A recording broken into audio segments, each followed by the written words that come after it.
ഇപ്പോൾ നടി വിൻസി അലോഷ്യസ് മാധ്യമങ്ങളെ കാണുന്നുണ്ട്. മോണിറ്ററിംഗ് ICയുടെ മോണിറ്ററിംഗിലേക്കും പിന്നെ പ്രൊഡ്യൂസർ അസോസിയേഷനിലോട്ടും and the same time to AMMA. ഇവിടേക്കാണ് പരാതികൾ പോയിട്ടുള്ളത്.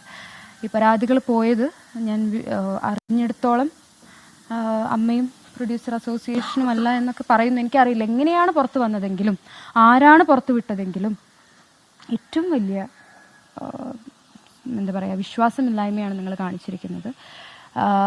നമ്മളിപ്പോൾ ഒരു ഇത് പറയുമല്ലോ, ഇതിനെ പേടിച്ച് എന്താ പറയുക ഇല്ലം ചുടും അല്ലെങ്കിൽ എന്താ പന്തളത്തിൽ എന്തോ കയറുന്നൊക്കെ പറയുമല്ലോ, അതാണ് എരിചട്ടിയെന്ന് വെറുചട്ടിയിലോട്ട് അതാണ് അവസ്ഥ ഉണ്ടായത്. അതായത് ഞാൻ മര്യാദയ്ക്ക് എൻ്റെ നിലപാടും എടുത്ത് എനിക്ക് പറയാനുള്ളത് മാത്രം പറഞ്ഞ് മുന്നോട്ട് പോയാൽ മതിയായിരുന്നു എന്നുള്ളൊരു കാര്യമാണ് എനിക്ക് തോന്നുന്നത്. കാരണം ഒരു പരാതി നൽകിയാൽ ആ വ്യക്തിയുടെ പേരും മാധ്യമത്തിലോട്ടും, ഞാൻ നിങ്ങളെ മുൻനിർത്തിക്കൊണ്ടാണ് പറയുന്നത്, മാധ്യമത്തിലോട്ടും പൊതുസമൂഹത്തിലോട്ടും ആ വ്യക്തിയുടെ പേര് പോയാൽ ഒന്നാമത് ആ വ്യക്തിയെ നിങ്ങൾ ശരിയാക്കിയെടുക്കും എന്നതിനപ്പുറം ആ സിനിമയുടെ ഒരു ഭാവിയുണ്ട്. എന്നെ നല്ല രീതിയിൽ ട്രീറ്റ് ചെയ്ത സിനിമ അല്ലെങ്കിൽ അദ്ദേഹത്തെ വെച്ച് മുന്നോട്ട് പോയിക്കൊണ്ടിരിക്കുന്ന സിനിമ, ഓൺഗോയിങ് സിനിമ, പ്രൊഡ്യൂസേഴ്സ് ഇവരുടെയൊക്കെ ബാധിക്കും.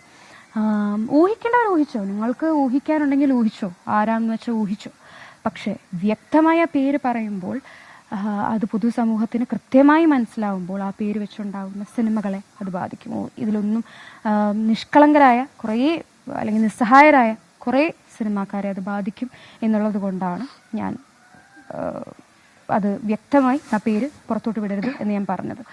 ആൻഡ് ആ പേര് പുറത്തു വിടുമ്പോൾ തന്നെ ഇതിന് ചുക്കാൻ പിടിക്കുന്ന പ്രൊഡ്യൂസർ അസോസിയേഷനും അമ്മയും അതുപോലെ ഞാൻ കംപ്ലൈൻറ്റ് കൊടുത്ത ഫിലിം ചേംബറും എത്രത്തോളമാണ് സിനിമയുടെ ഈ ഒരു അവസ്ഥയെ മനസ്സിലാക്കിയിട്ടുള്ളത് എന്നുള്ളത് എനിക്ക് എൻ്റെ ബോധം പോലും ഈ ലീക്കാക്കിയവർക്ക് അല്ലെങ്കിൽ ഇതിനെപ്പറ്റി പരാമർശിച്ചവർക്ക് ഒരു സിനിമയിൽ 5 വർഷമായിട്ട് നിൽക്കുന്ന എൻ്റെ ബോധം പോലും അവർക്കില്ലേ എന്നുള്ളതാണ് എനിക്ക് ചോദിക്കാനുള്ളൂ. ശരിയാണ്, ഇങ്ങനൊരു കുറ്റകരമായിട്ടുള്ള ഒരു വ്യക്തിയെ പൊതുസമൂഹത്തിലോട്ട് വലിച്ചിറക്കാൻ എളുപ്പമാണ്, പൊതുസമൂഹത്തിൻ്റെ എന്താ പറയുക അവരറിയേണ്ടതാണ്. പക്ഷേ ഈ കുറച്ച് വേറെയും നിങ്ങൾ ആരും ചിന്തിക്കാത്ത തരത്തിൽ അല്ലെങ്കിൽ നിങ്ങൾക്ക് ആർക്കും മനസ്സിലാവാത്ത കുറേ ആളുകളുടെ ജീവിതം ഇയാളെ വെച്ചുകൊണ്ട് എടുത്ത സിനിമയിലുണ്ട്. അവരെ നമ്മൾ പരിഗണിക്കണം. അത് പരിഗണിക്കാതെ ചെയ്ത ഒരു മോശം നിലപാടായിപ്പോയി. ഇതാരാണോ ലീക്ക് ചെയ്തത് അവരുടെ പിന്നാലെ ഞാൻ പോകാൻ പോകുന്നില്ല. പക്ഷെ ആരാണോ ലീക്ക് ചെയ്യുന്നത് അതിന് എന്താ നമ്മളൊക്കെ പച്ചയ്ക്ക് വേറെ ഒരു വേർഡ് വെച്ച് പറയും, മോശമായിപ്പോയി. അത്രയും എനിക്ക് ഇപ്പോൾ ഇത് മീഡിയാസിൻ്റെ മുന്നിൽ പറയാൻ തോന്നുന്നില്ല.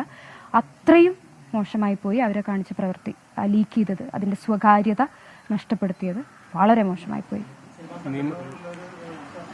ഉറപ്പായിട്ടും നഷ്ടപ്പെടില്ലേ? എന്നെ ഈ കാണുന്ന ഈ ആളുകൾക്കും അല്ലെങ്കിൽ നിങ്ങൾ പറ നഷ്ടപ്പെടില്ലേ? തീർച്ചയായും നഷ്ടപ്പെടും. അത്രയും വിശ്വസിച്ച് പരാതി നൽകാൻ ഒരു തരത്തിലുള്ള ഒരു മൈൻഡ് സെറ്റും ഇല്ലാതെ എൻ്റെ നിലപാടിൽ ഞാൻ ഉറച്ചു നിന്ന് ഞാൻ സ്വയമേ ഒരു തീരുമാനമെടുത്ത് ആരെയും ഉപദ്രവിക്കാതെ മുന്നോട്ട് പോവാം എന്നുള്ളൊരു തീരുമാനമായിരുന്നു. ഇതിപ്പോൾ ഞാൻ ഒരു തുറന്നു പറച്ചില്ലാതെ ആർക്കും ഒരു സിനിമയുടെ പേരും പോലും പറയാതെ ഇപ്പം ഞാൻ അറിഞ്ഞുകൊണ്ട് ഞാൻ നൽകിയ പരാതി ആ സിനിമകളെയൊക്കെ ബാധിക്കത്തില്ലേ? അതെൻ്റെ ഒരു കൺസിഡറേഷൻ അല്ലേ, എനിക്ക് അവരോടുള്ളൊരു കൺസിഡറേഷൻ. ഞാൻ വർക്ക് ചെയ്യുന്നൊരു സിനിമയിൽ ആ പ്രൊഡ്യൂസേഴ്സിനെയും ആ ടെക്നീഷ്യൻസിനും ഒക്കെ ഇയാളുടെ പേര് പുറത്തു വരുമ്പോൾ ഇയാൾക്കൊരു നെഗറ്റിവിറ്റി വരുമ്പോൾ ഈ പറയുന്ന സിനിമകളെയൊക്കെ അത് ബാധിക്കും, വളരെ മോശമായി ബാധിക്കും. ഒരു OTT ഉണ്ടാവും അതെടുക്കാനായിട്ട്? ഇല്ല. എത്ര നല്ല സിനിമയാണെങ്കിലും ഇന്ന ആൾ അഭിനയിച്ച സിനിമയാണെങ്കിൽ OTT ഉണ്ടാകത്തില്ല. അതുപോലെ ഒരു ചാനൽ എടുക്കത്തില്ല. കാരണം ഒരു ഡ്രഗ് യൂസ് ചെയ്യുന്ന ഒരാൾ അഭിനയിച്ച സിനിമകൾ ഏത് ചാനലെടുക്കും? ഒരു ചാനലും എടുക്കാനുണ്ടാവില്ല. ഇത്രയും ഞാൻ ചിന്തിക്കുന്ന അത്രയും ബോധം ഇവർക്കൊക്കെ ഒന്നുമില്ലേ എന്നാണ് ഞാൻ ചോദിക്കുന്നത്. എല്ലാ സംഘടനയും ഞാൻ പുറത്തുവിട്ടവർ തീർച്ചയായും പരാതിയുടെ ഉള്ളടക്കം, അതിലെ പേര് വിവരങ്ങൾ പുറത്തു വന്നതിൽ വലിയ ചർച്ചയായതിലുള്ള അതൃപ്തിയാണ് വിൻസി അലോഷ്യസ് ഈ ഘട്ടത്തിൽ പങ്കുവയ്ക്കുന്നത്. ആ പരാതിയുടെ ഒരു സ്വകാര്യതയുണ്ടായിരുന്നു, അത് സംരക്ഷിക്കപ്പെട്ടില്ല. വർക്ക് ചെയ്ത സിനിമയെ അത് പ്രതികൂലമായി ബാധിക്കും. അത് ഈ പരാതി പുറത്തുവിട്ട സംഘടനകൾ, സിനിമാ സംഘടനകൾക്ക് നൽകിയ പരാതിയാണ്. അവിടെ നിന്ന് അത് പുറത്തു വന്നിട്ടുണ്ടാകുമെന്നാണ് അവർ സംശയിക്കുന്നത്. അതിൽ ഉള്ള അതൃപ്തി അത് രഹസ്യമായി വെക്കണമെന്ന് അവരുടെ നിർദ്ദേശം അത് ലംഘിക്കപ്പെട്ടു എന്നാണ് വിൻസി അലോഷ്യസ് പറയുന്നത്.